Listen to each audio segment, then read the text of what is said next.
y va a tener como blanco ciertos genes que van a incrementar los autoinductores, es decir, que con que una la reconozca hace exactamente lo mismo, es decir, que copia exactamente el mismo efecto o tiene la misma función o el mismo efecto en cada una de las células. Entonces piensen que con una sola bolita amarilla una célula llegó. ¿Cuántas tenemos acá? No sé, 15. Entonces, ¿cuántas células llegan acá? 15. Y a su vez esas 15 hicieron lo mismo. Van a producir 15 más y así vamos a ir ampliando y teniendo una cantidad llamativa de bacterias que van a estar llegando. ¿Listo? Como es el caso de enterococos. ¿Y para qué les sirve? Este es un ejemplo. No solo les sirve porque la bacteria se sienta sola y llame a alguien para que llegue ahí. Resulta que cuando llama más bacterias tiene la posibilidad de ganar funciones. ¿Cómo qué? Por ejemplo, hacer conjugación. Cuando hay más bacterias por ahí cerca, conjuga qué? Plásmidos. ¿Y qué decíamos que se ganan con los plásmidos?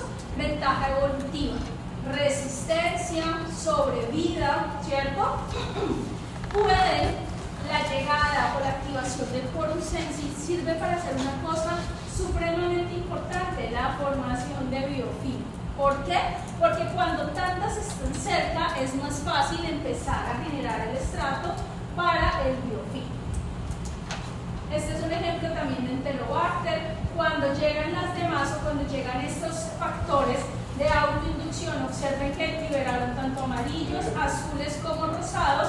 Observen cuál es la respuesta en las células. No solo que hay muchas, se aumenta la producción de factores de virulencia y se aumenta la producción de biofilm. ¿Qué va a ocurrir? Pues que vamos a tener patología. Pensemos nuevamente en el intestino. Pues ya dijimos que hay por ahí uno que otro oportunista. Resulta que volvemos al ejemplo, fue al baño, entonces disminuyó el biofilm, el oportunista apareció para empezar a crecer. Y no solo eso, por el quorum sensing llamó a más oportunistas que estaban cerca. ¿Y qué ocurrió? Que el contacto y los factores inductores hacen que los genes de virulencia se sobreexpresen. Es decir que, si bien es una bacteria patógena, al sobreexpresar su virulencia, pues es más patógena. Y por lo tanto su efecto va a ser más deletério. Y este es el último, la formación de biofilm, que ya lo hemos hablado también en varios escenarios, inclusive con respecto a los hongos también hacíamos referencia a esto que las levaduras también lo podían hacer. Y es básicamente como la bacteria, observen, empieza a adherirse y empieza a modificar la matriz extracelular. O acá no es solo la adhesión de la bacteria al medio, es la del cambio de la bacteria con respecto al medio y la modificación. Entonces observen, hay proteínas, exopolisacáridos, enzimas que van siendo liberadas y la bacteria empieza a crecer, a duplicarse, pero no a quedar libres, sino quedar ancladas a dónde, a esta superficie que se empieza a generar. Empezamos a tener más y más y más y es como ese biofilm va creciendo. ¿Se acuerdan la parte anterior que veían la muelita del diente? Que siempre la muestra como el sarro que nos muestran, eso es un biofilm. El sarro es un biofilm que se forma sobre la muelita, que no la han cepillado hace mucho tiempo. Empieza a crecer y llega a un punto, no sé si les ha pasado, con los niños es muy frecuente, que si usted tuvo malos hábitos de higiene y apareció, luego intente con el cepillo tratar de quitar eso. No se va a ir, se queda ahí. La única forma de eventualmente poder quitar es en el odontólogo con ese cepillito especial con una serie de químicos y en algunos escenarios jamás se va. Queda esa capa, llamémoslo así, sobre el diente. ¿Por qué? Porque es biofilm y eso como tiene componentes de matriz, ¿sí? En la cavidad oral se empieza a solidificar. Arranca con la presencia de bacterias, pero posteriormente pareciera como si fuera una especie de cemento que crece alrededor del diente. No sé si lo han observado, cerca de la encía empieza a aparecer. Arranca de origen bacteriano, pero posteriormente se establece y empieza a generar el daño en el diente y el daño en el tejido. Entonces, importante porque hacen biofilm, para qué les sirve evolutivamente. Yo ya les hablaba de eso y es, por ejemplo, la posibilidad de estar conectadas, de poder intercambiar su material genético, pero adicional de tener un metabolismo que permita que estas células tengan mayor efecto hacia la parte de abajo, que cuando llegue el antibiótico solo ataque a las de la parte de arriba, porque es que las que están al interior están protegidas por las otras bacterias y por todo ese tejido.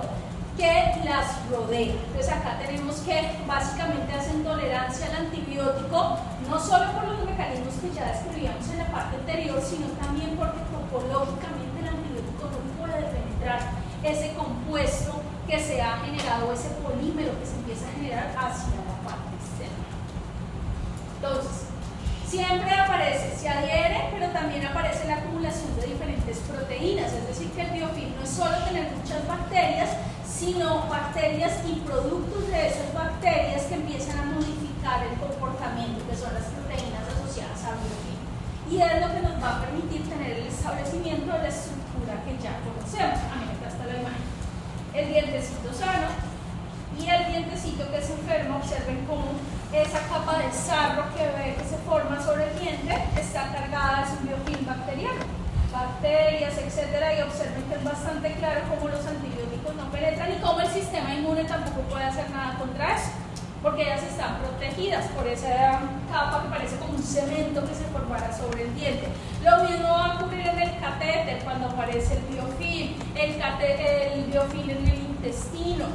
Las bacterias de la microbiota en algunos escenarios hacen biofilm, no por el fin de ser patógenas, sino de poder tapizar, cubrir el intestino con mayor proporción. No todos los géneros, pero sí algunos.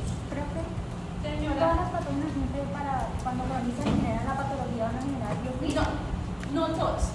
Es un mecanismo, así como no todas pueden hacer procesos, así como no todas tienen el mismo mecanismo de resistencia a los antibióticos. Estas son generalidades, ya con cada género y especie hablaremos de qué bacteria lo hace. Preguntas, muchachos. Profe, ¿hasta dónde pero no son los programas? ¿Hasta dónde van los para parcial? No sé, ya reviso porque no. O sea, sé que va hongos, ¿cierto? Pero no recuerdo este parcial donde se informa. Ni la fecha tampoco. La fecha es el 3 de febrero. Y va hasta. Sí, el 3. O sea, está programado para Ahí está. Lo que ya para el día. Pues si la fecha es el 3 de febrero, o sea, el otro.